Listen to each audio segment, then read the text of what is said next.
a conversation with the staff. Thank you for recording this, Erin. And we had been giving our standard presentation at that time, which you had heard once or twice. And I understand that you guys were feeling frustrated that we weren't quick to open it up for conversation. So after that afternoon meeting, we tried to synthesize the content as much as possible. It's still just a lot of information. But with that being said, we have been able to get to the maps sooner by paring down some information that's not relevant to every geography. So just so you know, thanks for the challenge. It helped us get a little bit more efficient with our time these last few meetings. And we can just jump to the 2040 policy recommendations within the South Inner. If you'd like to use, are you comfortable using the annotation tool, or do you want to just kind of, I can use my mouse to call out areas? Either way. Okay. I mean, I think we pretty much know our addresses that we're concerned about.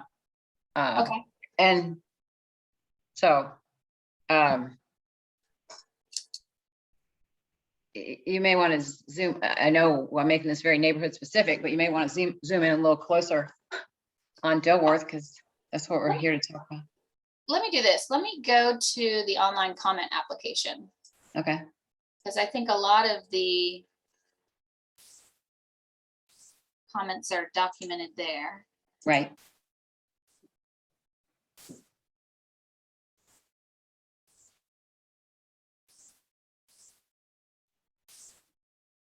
To our CDOT friends, I'm going to turn off your comments in your layer, but don't take any offense to it, please.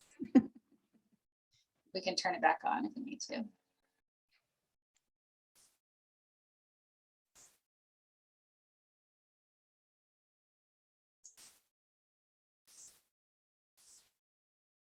Okay, here we go. Yeah.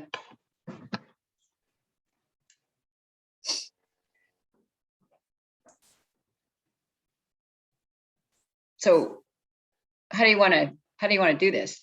I'm happy to start with maybe the biggest concern that you have, or the thing that you feel like we're not hearing. I feel like in the lunch meeting, there was some conversation about what is the current entitlement versus development pressure.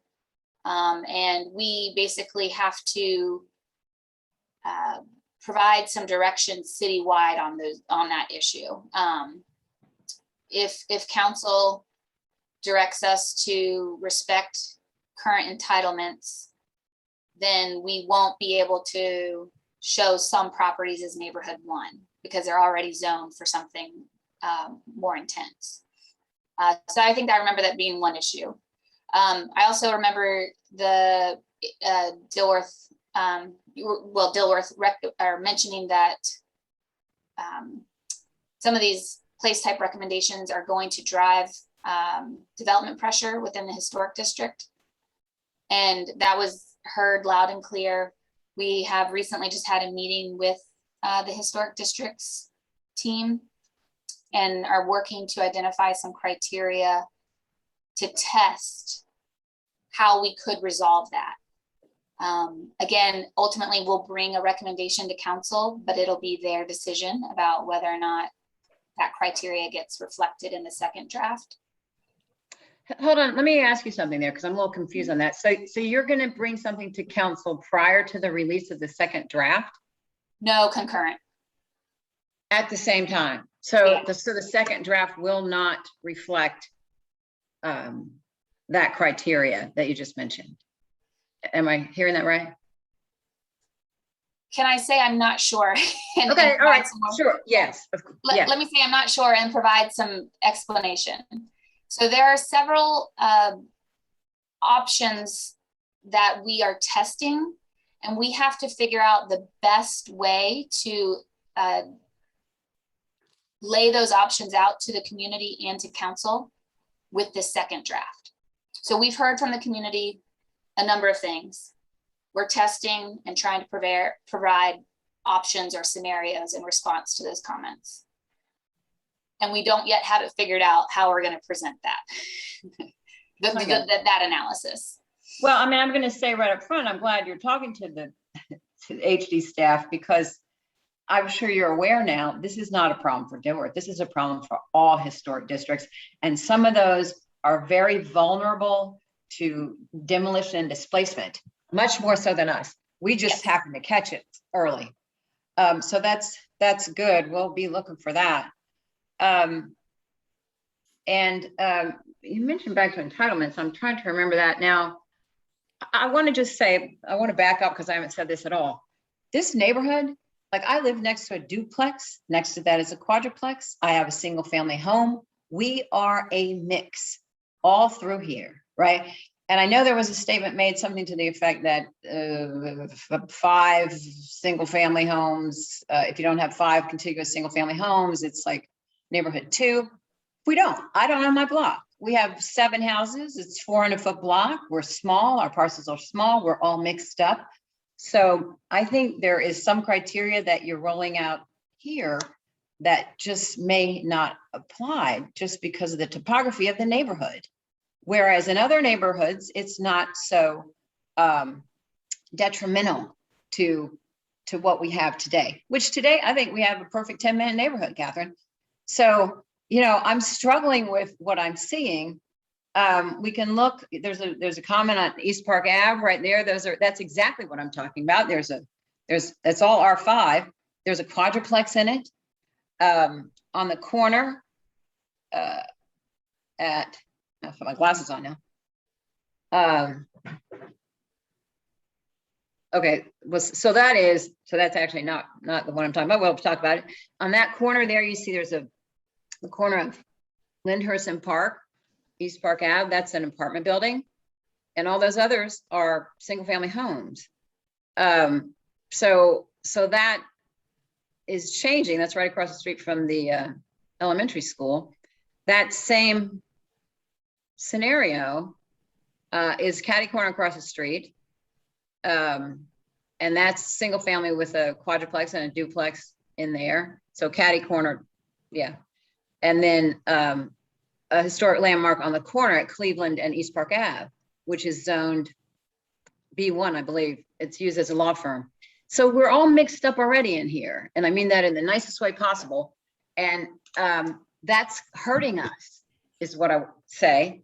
And I think it hurts older neighborhoods that were initially laid out this way and then adapted over time. That's one of our concerns. We can go on up Euclid Avenue if you want to. So head north. And yeah, go ahead. Can I respond to that? So you're exactly what you just said. You're mixed up and it's hurting us. We're going to look at this in very close detail because the zoning in this area is very granular, and I hear you. And so I think this area reflects a mapping error where we tried to work with bigger shapes in an effort to deal with the city the size that we have. So I know the comments have not been addressed on this application yet. I promise we're going to look at this area very closely. And I appreciate that. And I want to say Wesley Heights and I want to say Wilmore, because we're all similar, right? With all this mix. Okay. Not just, I mean, we're not just worried about ourselves. Okay, good. Well, that's, and to your point, we have to be consistent with how we deal with it throughout the city. And so that's tricky. I mean, I can't imagine. Yeah. That's very tricky. All right, so I'll move up to Euclid. Yeah, Jill, I think Jill's there. Right, thanks. Yeah, thank you for this time and opportunity. I echo all that Ellen has said. Additionally, as a commission member, I question whether it might not be beneficial for some sort of presentation before the HDC members so that you might be able to get some very useful feedback as to the implications of all of this in all the historic districts.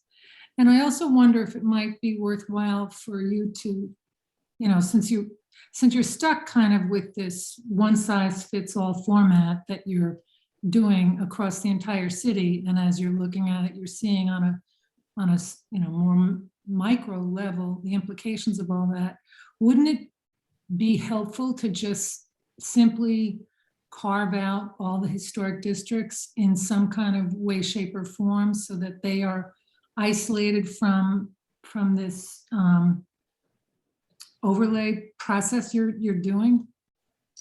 That's what we talked to Christy about today. We have a working meeting scheduled next Monday to look at doing that. We're going to zoom into the historic districts, study some examples of things we're talking about, and then test some criteria that could be applied to just the historic districts across the city and see what those outcomes would be. The idea of presenting to the commission did come up, but until we have more answers or recommendations, Christy felt like it would be best for us to hold off on presenting till either maybe later this year or early next year to the commission. Okay, that's great. Good to hear that. Thank you.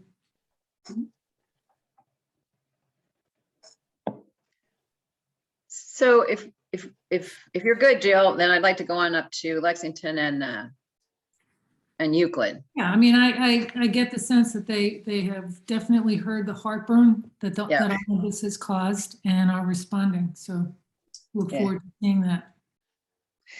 Yep, I think that sounds good too.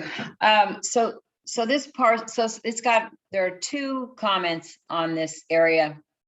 It's Lexington Dilworth, which is an apartment building, not that old, 3 stories, but that is a neighborhood center on the map, and to us, that should be neighborhood 2. Behind it is a parking garage, which I believe belongs to Pritchard Baptist Church. Seems like that's transition into N1 across the street. So yeah, I just don't get the lack of transition here. Yes, I hear you. This reflects some of the work that was done in the TOD alignment. Mm-hmm. But Right. the conversation with historic districts is that there is a rub between, so the TOD alignment reflected our adopted future land use from the station area plans. Mhm. And so there's been this tension between future land use recommendations and the historic district for decades. And so now this is what we're testing and exploring is how could we resolve this tension now? And what would the potential outcomes be? There'd be pros and cons to different options. And so that's something that we're going to be looking at as part of that working meeting on Monday. Okay. Can you share any of the options that you're considering? So like in this scenario, the station area plans recommended mixed use TOD high intensity development to take advantage of its proximity to our light rail infrastructure. However, as Dilworth has expressed and HDC has verified, that future land use recommendation puts development pressure on the historic districts and creates kind of a conflict or a mixed message from the city, where on one side we're recommending intensification, but then from a historic preservation perspective, we're discouraging it because the HDC guidelines, which is most restrictive, doesn't allow that type of development. And so we want to have a conversation about what are the choices for the city in this circumstance. Yeah, no, I would just have to add, I would have to say again, Catherine, we are dense here. And I don't just mean mentally over here, right? I mean, we are dense already. So we don't have giant lots, all garages and all that. So to try to tear down what we have to increase density just seems short-sighted, in my opinion. So I hear you. I hear you from a neighborhood perspective, but from a planning perspective, if you look at the proximity of this property in relationship to the light rail and uptown, there's a tension there. right. Yeah. Yeah, there's no question. So- Yeah, we know it. I don't have the answer, and I don't want to suggest that we have a recommendation one way or another. We're truly trying to have an honest conversation between now and the second draft. Good. Catherine, someone else joined the chat, by the way. Oh, the meeting. chat? The meeting, I'm sorry. Oh, okay. I think I saw it was Franklin, is that right? Yep. Hi, guys. Just kind of Hey, listening to catch up. yeah, thanks for joining us. For staff's information, he's with Dilworth, and so we can continue to focus on this area unless someone else joins. Thanks for that heads up, Alberto. And it is a chat. We are having a chat. That's what we're doing. So I was thinking the next place we could go is up to, yeah, let's just take a tour around. I mean, if you don't mind, let's go on up to East Moorhead and take a look at that campus, because that's also a little bit perplexing to us in terms of why there's that big swath of it. And Franklin, you know, we've talked about a couple of other sites. I don't know. I know this is one of your concerns here, if you want to hop in. No, yeah, I know one thing that we were kind of wondering is just what plan, really called for this. I think in looking at the UDO, it says that campus place types are supposed to be, I guess, 5 acres or greater? You guys have that number? Well, from the UDO, it's different. I mean, the UDO is a regulatory side. From our policy side, we mapped campus at, I think, I want to say 20 or more acres. But let me provide a little context about this. So this Teal campus here along Moorhead is a reflection of the Midtown Moorhead Cherry area plan, which calls for a mix of uses with an emphasis in employment, I believe. And so at that scale, kind of the employment more than a certain acreage throughout the city, we recommended as campus. So even with different owners, because the ownership, throughout that entire site is completely different on the Moorhead side. I mean, there might be 3 parcels that the Duke Endowment owns, but everything else is different owners. And some of that is in the historic district. I mean, one of them is a landmark, the Moorhead Inn. I'm just not really sure how, being that campus is focused on one particular owner of a property, I just didn't really see how that fit. Yeah, I'd say that description is kind of like a typical, like typically it's one owner, but it doesn't necessarily have to be. I'd say the character of the campus place type.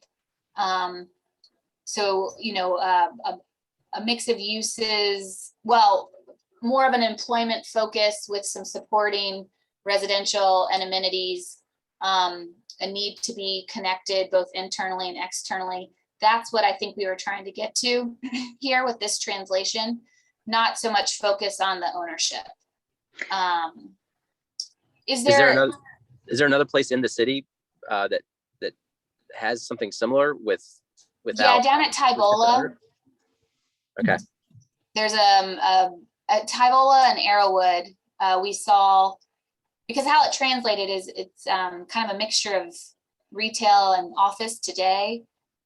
And our simplest translation made it show up as commercial, which wasn't really accurate. And so we felt like we had to do office of a certain size was more of a campus nature. But let me ask you, Franklin, is there something that is concerning about this assignment for you that we could try to tease out? I think, in parts of it is kind of the proximity to Belgrave. And some of the, sorry, I had it. So like the proximity to some of the single family, some of the neighborhood one that it directly abuts is at least partial. And also just kind of I know you've said before that campus isn't really set up for one owner, but it kind of, it seems to be that way. And I really think that this side of the street is Dilworth. And I understand that we're trying to make the innovation district and there will be a lot of campus on the other side with the medical school, which I think is great. But I just, would really like to keep this area, interacting with the neighborhood and the neighborhood streets, and more so than, a single owner. So your concern is the transition between campus and neighborhood one or lack thereof. Mhm. Yeah, I think there definitely is some of that there, because there are two types of campus, and, campus can get pretty intense. But it would also be less intense than like the or the regional activity center just north of this location. I Yeah, think certainly. Adrian, the medical school is going to be pretty intense. I mean, we're pretty familiar with that. Yeah, the Um, medical school is going to be pretty intense. I think it's going to come down, and I think naturally it would translate, if I'm not mistaken, to a neighborhood activity center with the PED as opposed to regional, right? In the first translation. Yeah, PED would be neighborhood. You're right. Yeah, and that's all PED. I mean, to his point, I think the thing that perplexes me about this is that it's supposed to be a cohesive group of buildings, is what I understood about campus. This is a big mix of stuff here. And like Franklin said, we have Moorhead Inn, we got a couple of historic landmarks in here. And then again, the transition or lack of transition to that N1 that we see there. Okay. So you guys are feeling like neighborhood activity center is a little bit more appropriate. Catherine, can you speak to how you guys think that changing the base height for any zoning category that's adjacent to residential, typically it starts at 40 feet, and now it looks like that's been changed to 65 feet, which creates a fairly absent transitional scenario. I wondered how you felt about that. That is not a level of detail that I'm super familiar with. Kevin, you're on the call with the UDO team. I don't know if can you confirm that that's the new base height for neighborhood activity center or some of the other UDO districts? It is. I can confirm it, but yeah, I know you're asking Kevin. I'm just jumping in. Yeah, but we're really here to talk about place types, and I just want to be clear. This is Kathy. I'm sorry for jumping in. That this is the policies that we're talking about, not the zoning district. So let's just maybe separate those two things because they are different, and while they are interrelated, they're different processes. So just so we can keep that clear. Well, we can try to do that, but for us, given that this is the future map and it's tied to the UDO, from a neighborhood perspective, that's very difficult for us to do. Yeah, we're looking at yellow versus green, and yellow is all single family residential, and green can be 65 feet base height and then transition higher, but that's a very high height to start off with. And looking at all those homes, it's like Ellen said, you can't separate this from what we're looking at. It's all part of it. We have heard though that from this map, you don't see the transition that perhaps is intended or baked into the full process. And so we need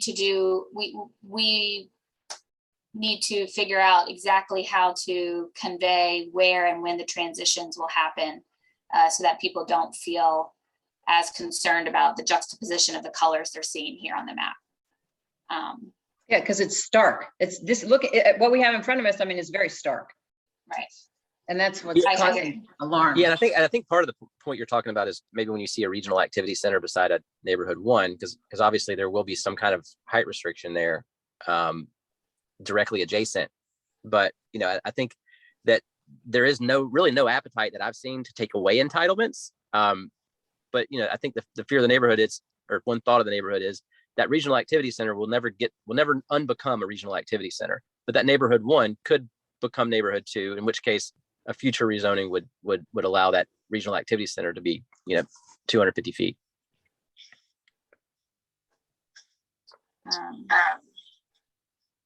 Sorry, I'm just finishing my thought here on my notes.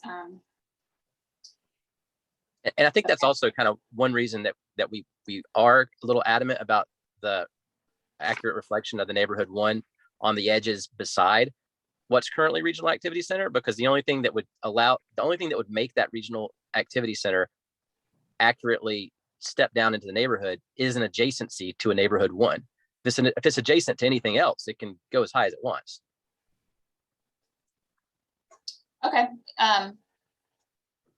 So you feel like that transition is accurate or is adequately baked into the zoning?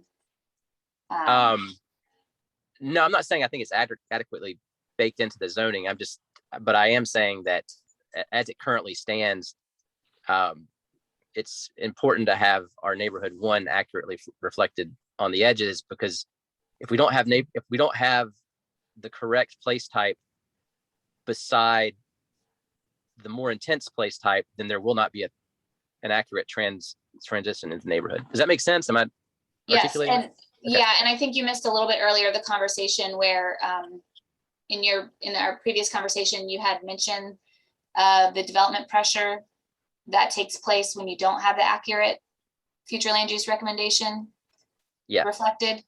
And that's something we're talking to historic districts about. And they verified your comment. And so we have a working meeting to try and explore options around that. Great, thank you. So shall we go on down? I mean, so are we ready to move on from here, maybe south of East Boulevard, Jill and Franklin? Yeah, I think so. I'd like to get to East Boulevard also. Oh yeah, let's stay at East Boulevard there for a minute. Easton Kenilworth or Easton Cleveland area? Which do you prefer? So go ahead, Jill. Well, it looks like East Boulevard is non-conforming in a lot of sections, and that's confusing to us. I think it would be helpful to understand what's the goal in terms of this on East Boulevard. When you say non-conforming, what do you mean by that? Well, the height is not even at a minimum what the height should be on a lot of those parcels across the street from Harris Teeter. It's basically single family. Those are basically, 1900 era, single family buildings that are offices now, all along that strip. Oh, okay. So you feel like the height of these existing buildings has to be taller to accurately be reflected by this paint color? It would need to be. No, We don't necessarily, we don't want it to be taller necessarily. Yeah, we don't want them to exist currently in the way they've been exposed here as non-conforming in the plans that you have on top of them. Just because it seems like what that will ultimately do is demolish all of them. If in fact that's the goal, but it would be helpful to understand what's the goal here on East Boulevard. So East Boulevard has a pedestrian overlay on top of it, which the form of a pedestrian overlay most closely aligns with the neighborhood activity center. And so that both from a form and use perspective was our rationale for applying NAC here. If this were to be commercial, like it was shown on the existing, we wouldn't get any of the form that we would like to see, but you would still allow those retail uses. If we recommended it as neighborhood one, we wouldn't be allowed to see the commercial or office uses that exist today. And then neighborhood two would significantly limit the range of uses and still allow a bigger building form, which I'm hearing is not what you guys want to see. I think that's pretty accurate, but I think this is one of those instances where, we're trying to focus on the policy, but the UDO is definitely coming into play just kind of based on the form. And I think what we're trying to say is that we see the value that the uses and what the neighborhood activity center would provide in some ways, but in other ways, it just doesn't fit what this actual place type is, being that it's in the historic district and the heights are very important there. Well, and that's true. And I want to tag on here because to me, I mean, some of this is residential, some of this looks exactly like neighborhood 2 all along here. And I think you have uses, I think that's flexible enough, that place type, to allow some of the uses that are currently there. So that's the part that perplexes me about this. There is resi there. There is residential there. The amount of commercial and office that exists today would probably supersede what's allowed in neighborhood 2. It's more of a true mix. Neighborhood 2 is supposed to be predominantly residential with some supporting amenities. But let me also add, the historic district guidelines supersede the policy recommendation here. And so the guidelines, height restrictions, all of that would still apply along the east, regardless of in addition, on top of the neighborhood activity center recommendation. Would the pet ordinance guidelines supersede so that the 65 feet would still be 40 feet? No, my understanding is PED is going away, and it would be whatever the new zoning district is. It would be our policy, then zoning, then historic districts. That's kind of like the layer of priority or trumping. And you're saying bottom to top, right? So we are the guidance, then it's the new UDO district, and then the historic district guidelines. But not all The of this. historic district overlay. Yeah, but not all of this is in the HD, is another side of this coin. Okay. Pet overlay.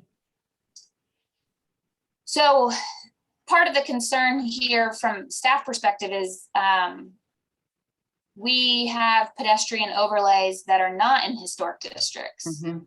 Moorhead is one. So, Yeah. Moorhead, the Moorhead, Myrtle Cherry Plant, all that has a ped there. yeah. So, you guys are concerned about the intensification along East Boulevard. But that wouldn't necessarily be the same concern that we see in other pet areas. So we're going to have to kind of deal with that discrepancy and make a decision about what's best citywide. So what about transition? I mean, I don't want to like destroy a bunch of single family that's all along the edge of this, but isn't there supposed to be transition from this down to single family? From a place type perspective, Yeah. not more granular than what you're seeing here. The So block and half block level is really the level at which we're supposed to be applying place types.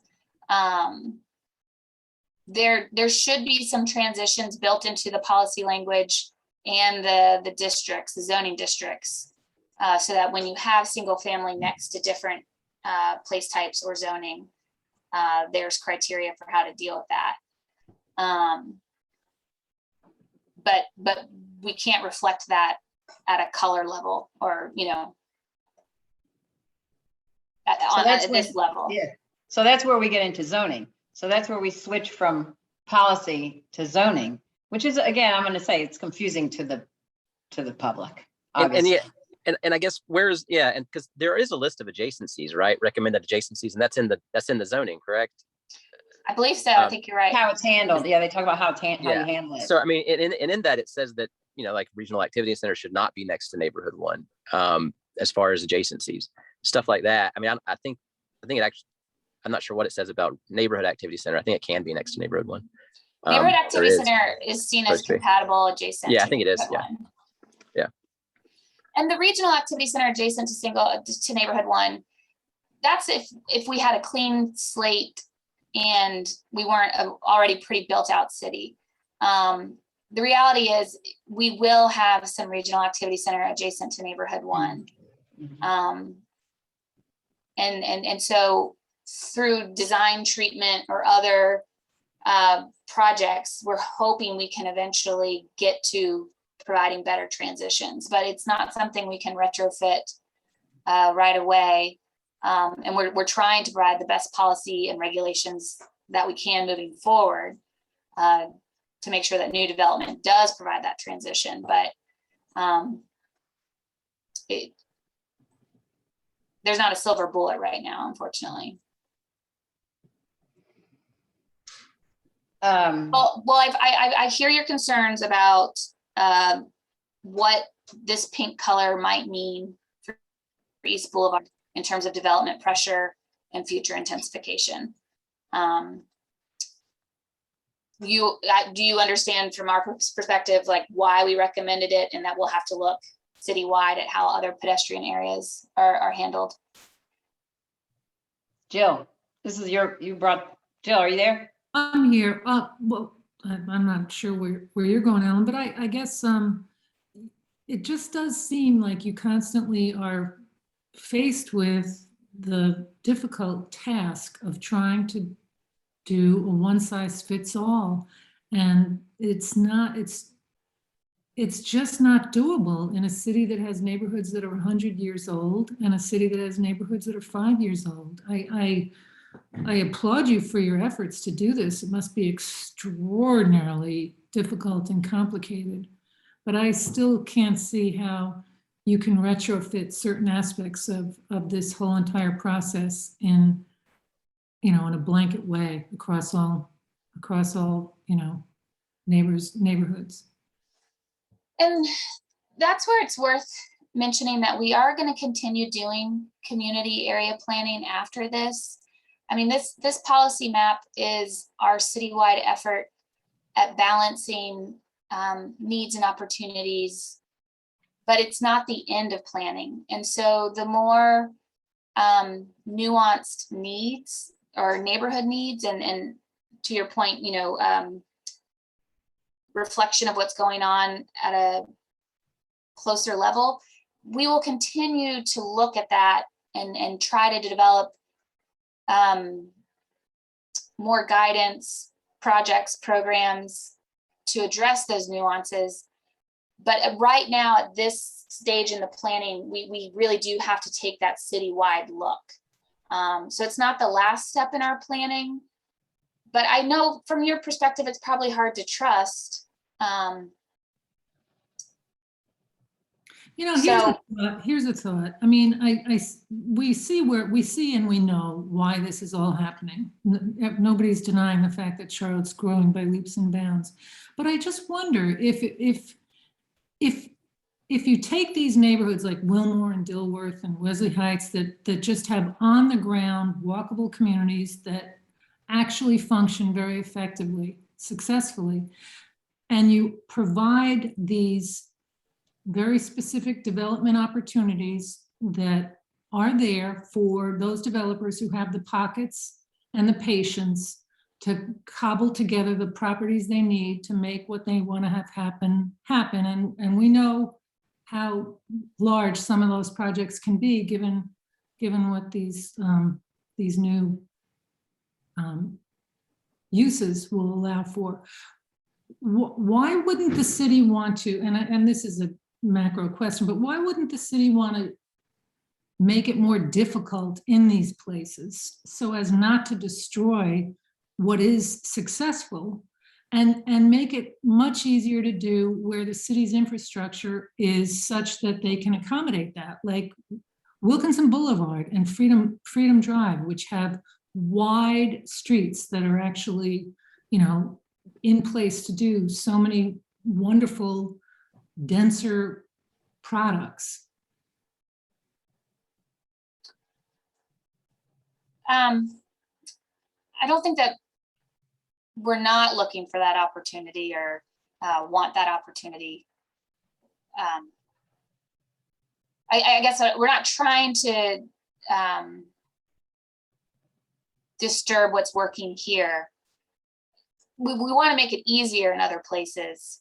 I think it comes back to your point about it is very difficult to find a one size fits all situation. Mm-hmm. So You're breaking up, Franklin. Hey, Alicia, you have something you want to say? Yeah, this is something I wanted to add. I'm just trying to, and apologize for being a little bit late. I've had kind of 3 meetings going on at once all morning.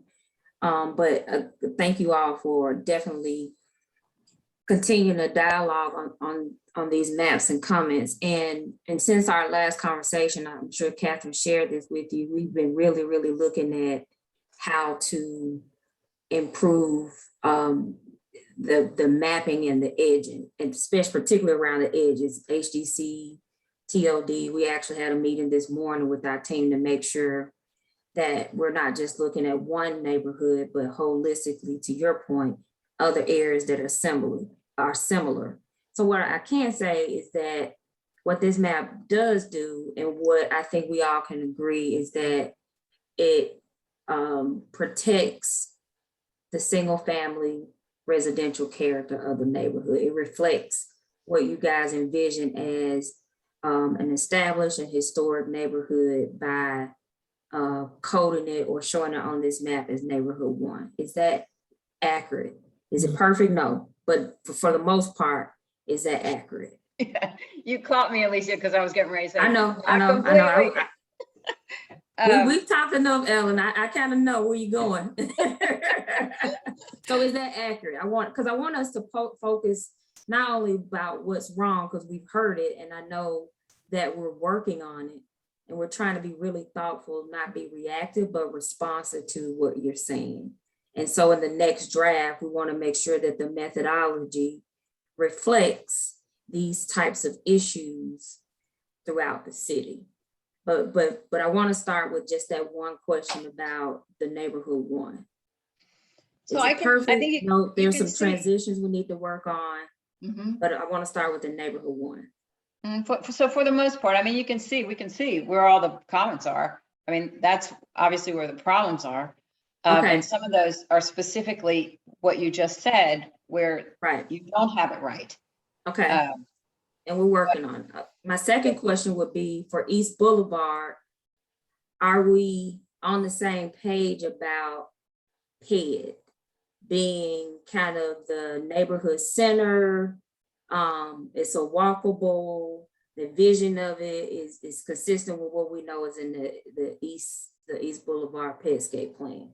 Is that an accurate description of where we want to go? And does this place type meet that goal? So I think Jill brought this up earlier. I think the difference is, and this gets into the UDO, in the minimum height requirement, which will cause many of these structures to be non-conforming. That's a UDO problem. I know Kathy said we're talking about place types. I get that, but that's Right. alarming when you see it spread out like that. Okay, so my question again is that the right goal for the place type map? And we'll make sure we document, and the UDO team is on the phone. Make sure we document that and share that concern, because again, PED is a condition that exists in other places. So if that's a valid concern, we'll document that, make sure we converse with the UDO team and see what adjustments we need to make. But I want to just double check on the plus side for the PED and in this place type meeting that goal. I'm waiting for Jill and Franklin to weigh in on this one. I mean, I think the intent of neighborhood activity center is very similar to that of PED, as far as the uses go. And I think that it does reflect that. I think that the form, is not there. And I think that a lot of that's just because of the old buildings that are there that kind of make a lot of the kind of funky character of East Boulevard. Right. And I think that's where we're at. We're trying to just kind of come, like, is there something better? I don't know. I mean, maybe you're right. It has to be addressed in the UDO, but I don't know how to articulate that or get that to happen. But from a land use perspective and capturing the goal for the next 20 years, and not to say that this has to be in stone for the next 20 years, but where we're headed, we're headed the right direction. We need just to work on the tweaks on the tools to get there. I'm just trying to confirm that part. So you're saying yes, Franklin? Jill? The tools being addressing the height. That's the UDO. Right. Well, The UDO, yeah. Okay, all right. Yeah. Just want to check on that. So then let's go over to the campus area. So what we've agreed to do is look at some adjustments around the adjacencies again to the neighborhood and make sure we're accurately reflecting the historic district transition to the corridor, and then what that should be in terms of the edges. So that, again, that's the edge condition that we've been talking about, right? But I'd we do agree to that. agree Right. that the Yeah, I campus, would agree with that. the campus would be reflective of where we want to go. We just got to get the edge condition right. Okay, Mhm. all right. And we Oh. haven't gotten down to that Park Crossing Shopping Center that's red with all those blue comments down there, but that's commercial. Uh-huh. And we feel that should be, and I think those comments will all say neighborhood center place type. It's walkable, it's surrounded by, it's surrounded by, Oh, Yes, okay. I can see why that would be Yeah, this coded as is, commercial. this is one of the mapping additions that we're asking about citywide. There Yeah. are walkable commercial, classified commercial today, but based on, location along smaller roads, surrounded by neighborhoods, they're Yeah. more than it- appropriate to evolve to neighborhood center in the Yeah, future. yeah. Okay. So it looks like we have that one, work on the edge conditions, the transitions from the district to other intensities. Some corrections on we're adding building types to the data to figure out the nuances for the neighborhood 1 and neighborhood 2. That one we have. And then I won't say that's it, but then we have the UDO note that we'll make sure the UDO team gets. And Can you again, flesh- they'll have to look at it system-wide because the district will be applied across the entire city. so building type, if you could just flesh that out a little bit for me, because I've been pondering that. What is that? Where is that coming from? So Franklin had the good idea, actually, in our first meeting, where there's a discrepancy on the lots that you talked about early on the call, about a multifamily building here, a single family building there, there's an apartment building there. We need to add that data into the N1, N2 methodology to help us understand how we can make that alignment from a character perspective. Like, should it be N1 as opposed to N2? And I agree. I'm not saying I don't, I mean, I agree with that concept. I'm just wondering where it's coming from. So for instance, a quadruplex is what we have in single family. A duplex is next door to my house. So I'm just a little concerned on the definition of the building type.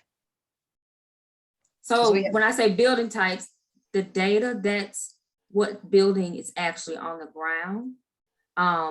What is described as the building types appropriate for N1 and N2, that's not what we're just talking about changing.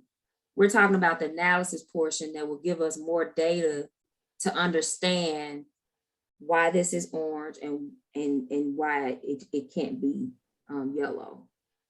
To the concern that you guys have raised in a couple of meetings. So we're still gonna do it, look at it. It'll help us improve the look confused. accuracy of the Right. neighborhood 1 versus neighborhood 2 Okay. designations. Okay, and maybe I'm just trying to think in GIS terms too much and I don't know where building type's coming from and it probably doesn't matter. So, It comes from the parcel layer. all right. Yeah, well, I think that was actually what she was asking. This is where the actual data was coming from, not the idea, like where the data, like. Yeah. what Oh, the data- data, oh, okay. Like, is it, yeah, like, is it GFA? Like, what is? Parcel what's- data, yeah. Okay, all right, and so now I know what you're talking about. The one other thing that's not part of the edge, and it's back over by that Park Crossing Shopping Center, or I don't consider it an edge, is there's Kirkwood has multifamily, and you may be familiar with this, and this may be settled, and you probably need to zoom in a little bit there, Catherine, and A then little higher. pull down. Yeah, so the front portion of that along Park Road, those are actually R5 single family homes. The portion in the back is truly N1. And that block, just all that I'm talking about, block, like platting block, has become all N2, which I'm hoping that's going to change. Yeah, I think that'll again, the combination of looking at the building zone, building type in the parcel layer will Okay. help address this issue. Okay, well, that's good. And the same on Magnolia, I think. Yeah. Yeah. Well, good. This is a much better conversation than the previous one. If only we could speak to all 800,000 residents one-on-one. Well, thank goodness they're not all like us, Catherine.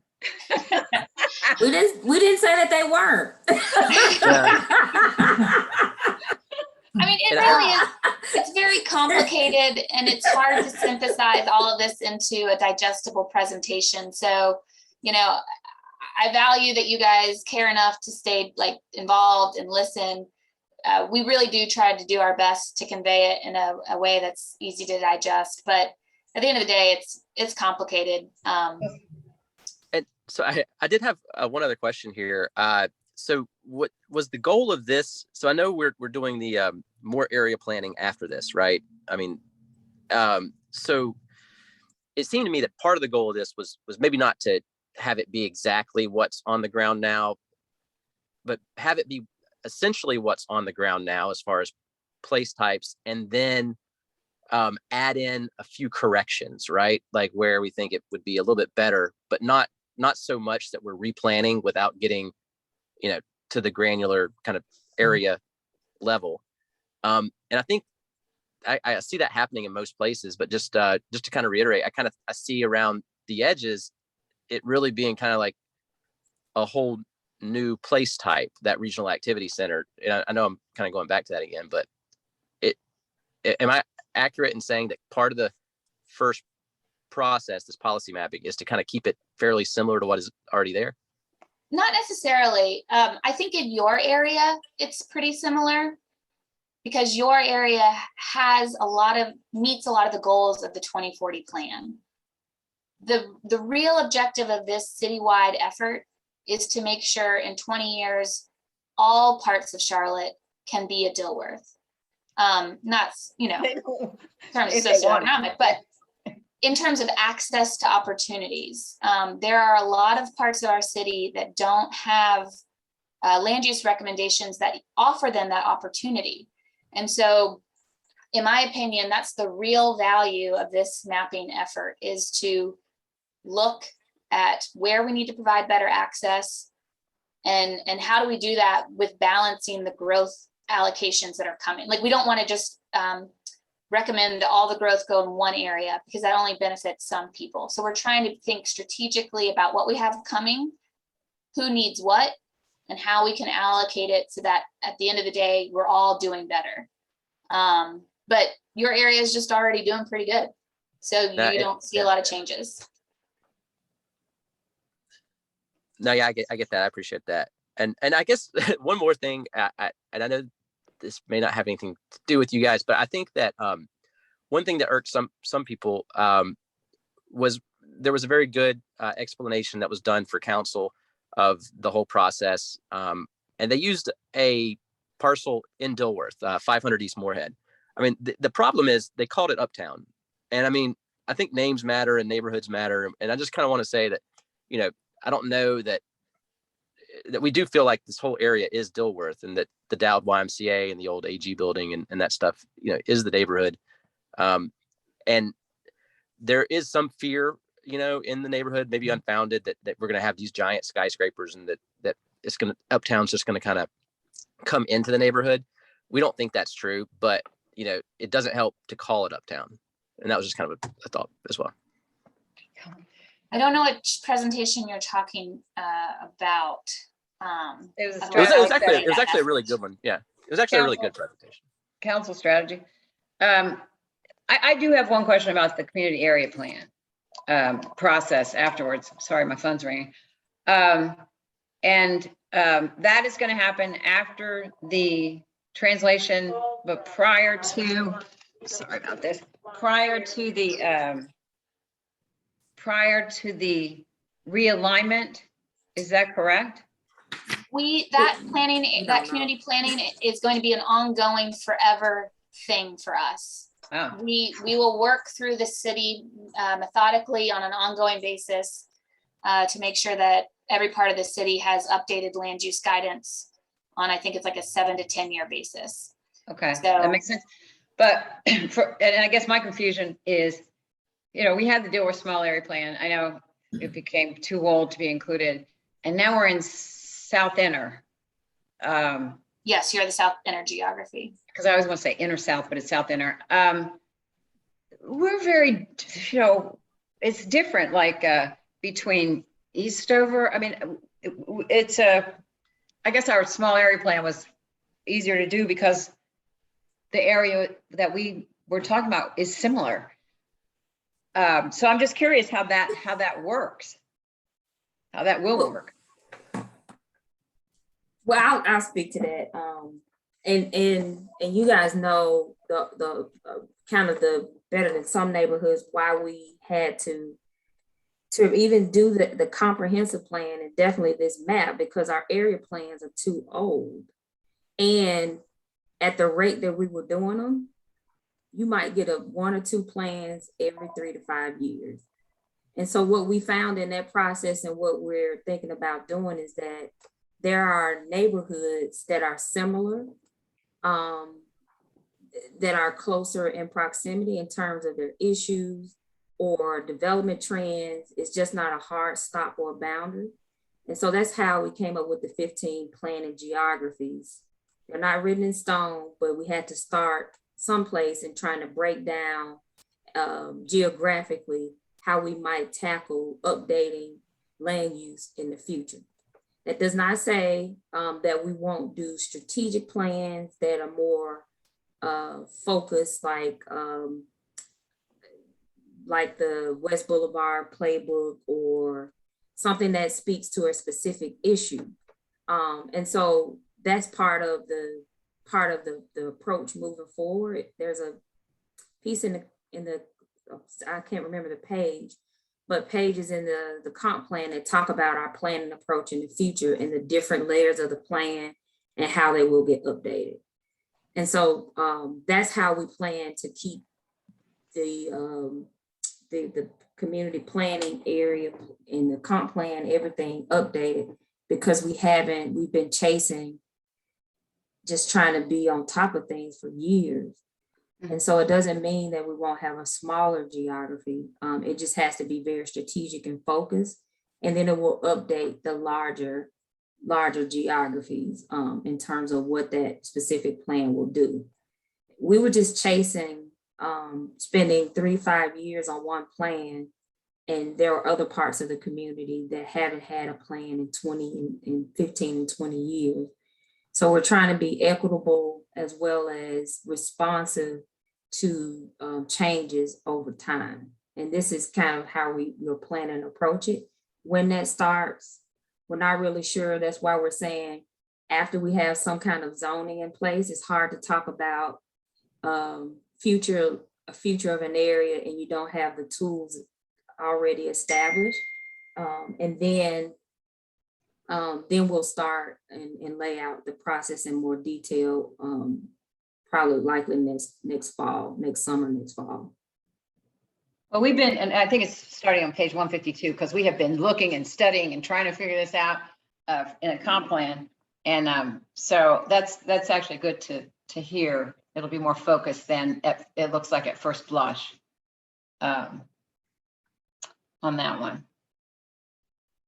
I just can't imagine what a task you all have. No, and I want to say one thing too. I know that Ellen and Jill were on that first call earlier in the week, and I was on the second call. I do think, Catherine, I think you guys did a great job of kind of trying to adjust to give more time. You and Alicia, so I appreciate that a lot. And I think this has been really productive here as well. Yeah, again, I just go back to, like, you guys continue to stay plugged in, and it is appreciated. Your voice matters, and you really do inform the process. So when we don't get it exactly right, thank you for your patience and your gentle nudge. Wow. Gentle nudge. So yeah, we're all working together to try to get this right. Yeah, We all care about Charlotte. that's exactly right. That That's is 100% that's right. And I want you to know too, we tell our people, you know, we had a call that we always tell our people that I've never met a planner that doesn't want to build an amazing place for people to live. And I think you guys are always trying to do that. And I do appreciate it. Thank you. That's very kind of you to say. Well, I think a few of us have another meeting about how to make the 2040 map better. So if it's okay, unless there's any final burning questions, we'll conclude today's session. Again, thanks for joining. And our next steps, this would be a good thing to share with neighbors. We have some drop-in hours coming up November 16th, 17th, and 18th. So if there's still people who want to leave a comment on the map, talk to staff, please direct them to our website and they can get more details about where to find us. We are doing all of that for Thank sure in spades. And we weren't sure whether we weren't sure. I mean, we'll come, you know, we just don't want to take over every single meeting every time. You know, I personally feel like if you feel like today's conversation, we have all heard each other, I would just ask that you give us some time to respond to Dilworth's comments. I feel like we have a very good handle on what the issues are and are definitely working to address them. But I know there are other people that live in the community, and so please continue to promote and encourage them to attend if they'd like to. We'll do it. Great. Thank you, guys. Thank Thank you very much. Thanks Thank a you all. lot. All right, have a great day. All right, you too. Bye-bye.